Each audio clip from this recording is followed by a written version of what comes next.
Assalamualaikum warahmatullahi wabarakatuh. Hai anak-anak hebat, bertemu kembali dengan Ibu Anggit.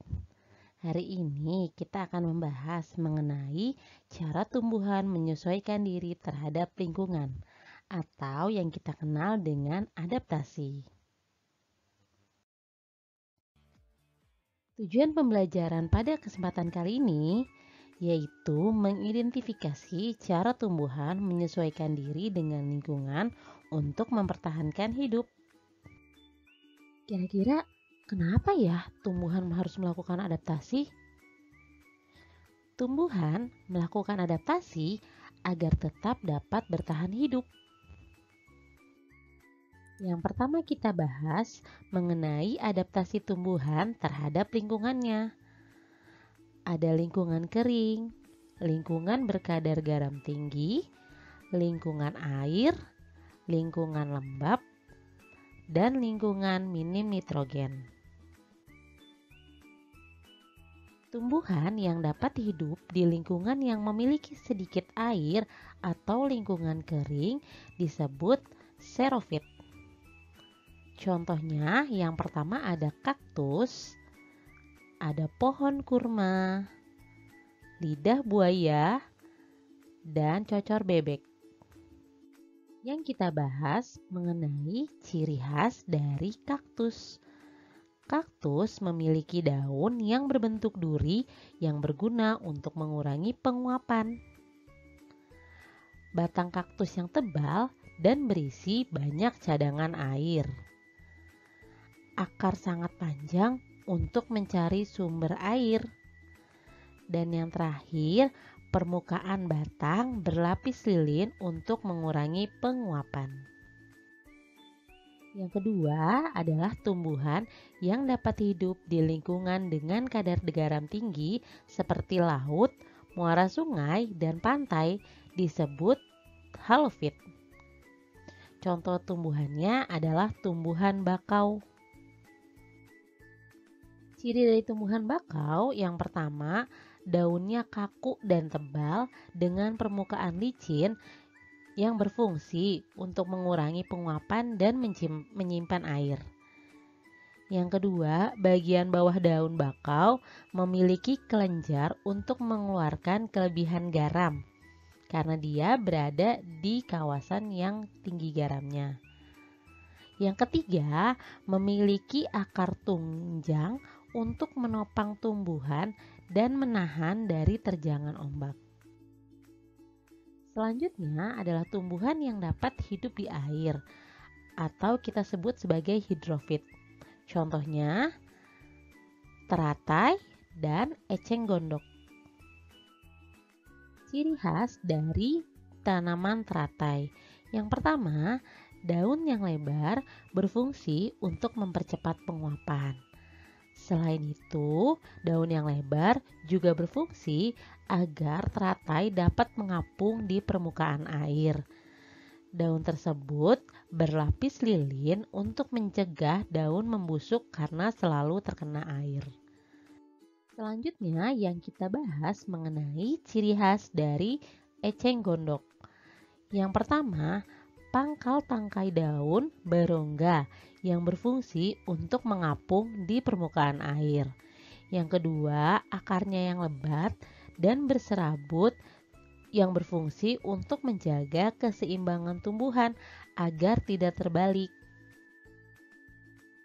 Selanjutnya adalah tumbuhan yang dapat hidup di lingkungan lembab. Kita menyebutnya sebagai hygrofit.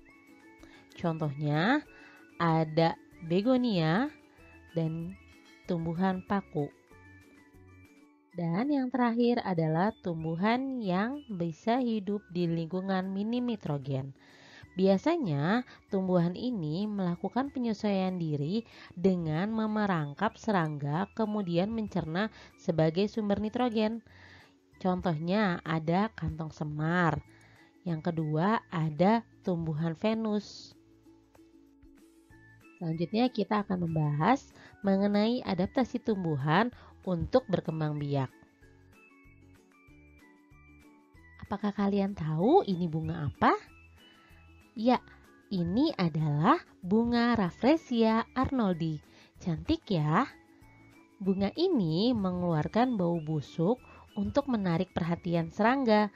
Biasanya serangganya itu lalat. Serangga yang hinggap dapat membantu penyerbukan bunga ini. Yang kedua, wah cantik sekali. Di sini ada bunga mawar, bunga melati, dan bunga anggrek.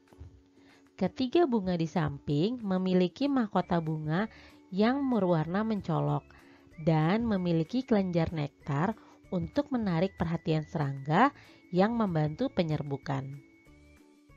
Yang ketiga, yaitu ada bunga dandelion. Bunga dandelion memiliki cara yang unik dalam menyebarkan benihnya. Benih yang sekaligus buahnya memiliki struktur tambahan seperti serabut halus yang membantunya agar mudah terbawa angin. Jika benih tersebut jatuh di tempat yang sesuai, benih itu akan tumbuh menjadi tumbuhan baru. Yang ketiga, mengenai adaptasi tumbuhan untuk melindungi diri. Kira-kira ada apa aja ya? Tumbuhan yang memiliki duri. Contohnya apa aja tuh? Yang pertama, mawar. Mawar memiliki duri pada tangkainya. Kemudian ada rotan yang juga memiliki duri pada batangnya. Dan yang terakhir, ada durian yang memiliki duri pada buahnya. Contoh tanaman tersebut yang memiliki duri berfungsi untuk melindungi mereka apabila mereka hendak dimangsa oleh hewan-hewan yang lainnya. Adaptasi yang kedua yaitu tumbuhan memiliki rambut halus atau biasa disebut gelugut. Fungsi dari gelugut yaitu dapat menimbulkan rasa gatal bila disentuh oleh pemangsa.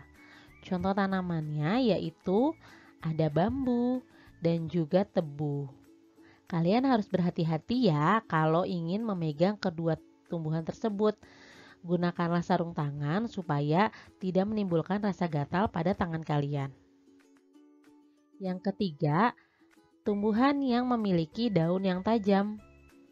Contohnya ada kaktus dan juga lidah buaya. Hati-hati kalau memegangnya ya. Yang selanjutnya, tumbuhan yang menghasilkan getah. Getah tersebut akan menempel pada tubuh hewan pemangsa sehingga sulit bergerak.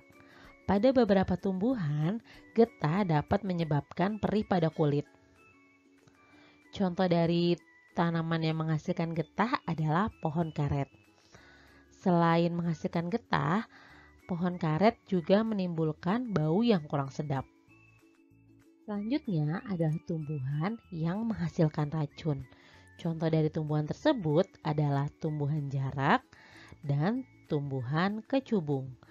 Apabila kalian menemui dua tumbuhan tersebut yang berada di lingkungan sekitar kalian, mohon untuk berhati-hati ya, karena kedua tumbuhan ini akan menyebabkan rasa yang tidak nyaman di tubuh kalian. Yang terakhir yaitu tumbuhan yang mengatupkan daun. Tumbuhan tersebut adalah putri malu. Putri malu merupakan tanaman liar yang biasanya berada di tanah lapang. Apabila kalian memegang tumbuhan tersebut, dia akan mengatupkan daunnya dan terlihat layu. Sehingga bagi beberapa hewan yang tadinya akan mengkonsumsi tumbuhan tersebut tidak jadi karena melihatnya layu. Coba kalau kalian menemui tumbuhan seperti ini, coba diusap dan lihat apa yang terjadi pada tumbuhan tersebut. Sekian penjelasan dari Bu Anggit mengenai cara tumbuhan menyesuaikan diri dengan lingkungannya. Apabila masih ada yang kurang jelas, kalian bisa langsung bertanya ke Bu Anggit atau menuliskan di kolom komentar. Setelah ini, silakan cek Google Classroom masing-masing untuk melihat tugas apa yang sudah disiapkan oleh Bu Anggit. Kurang lebihnya mohon maaf. Sampai bertemu di video selanjutnya. Wassalamualaikum warahmatullahi wabarakatuh.